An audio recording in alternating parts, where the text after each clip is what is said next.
Welcome back to your latest industry recap. Air New Zealand aircraft grounding updates, a challenge for the 787 at Air India, and also developments at the Indian carrier as it emerges into a new era. Want to begin with the 787 challenge. Air India is facing aircraft shortages. This is driven by the 787 and it's now being forced to make changes to its international network.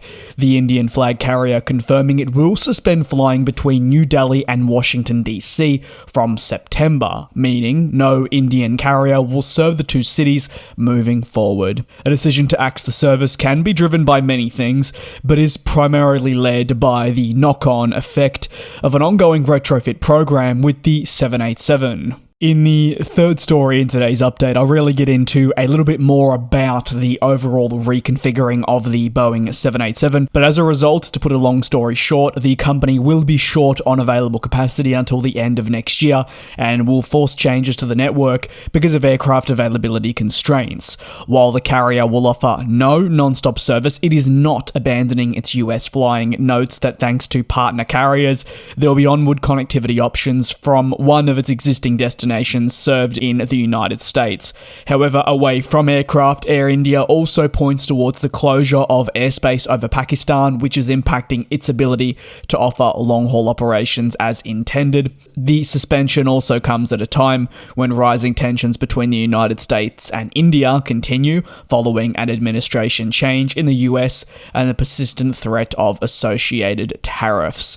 Over to the next story, where Air New Zealand is preparing for the Pratt & Whitney engine saga to continue for at least a couple more years. The developments shared by CH Aviation and highlighted across recent quarterly reports paints a continued bleak picture for the airline. The primarily affected planes are those within the A320neo family, driven by the usage, at least at Air New Zealand, of the A320neo and A321neo models across its domestic and also international flying. While many of these particular planes have already been delivered, many of them have really remained on the ground for some time. These figures are always consistently changing due to the uncertainty of the operating environment involving those Pratt & Whitney engines.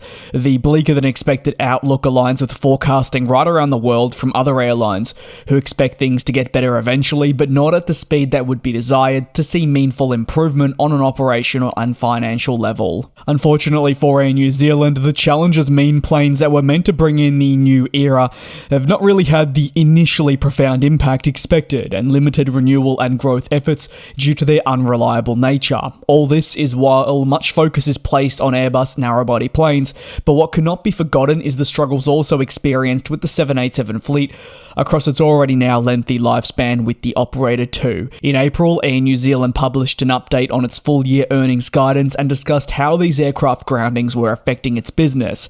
In that update, they said they were able to secure additional leased engines and one further owned spare engine, which would look to help stabilize aircraft groundings, but certainly not alleviate the problem. At that point, the airline said it expected the number of planes that would remain on the ground at any given point to continue to be high. Now, in April, that figure was at 11 units. The total number of jets on the ground therefore continues to fluctuate month by month in what is an evolving situation by the day. While the engine woes and engine complexities remain challenging at the best of times, a great deal of frustration for airlines centers around the inability to understand when these problems are going to cease.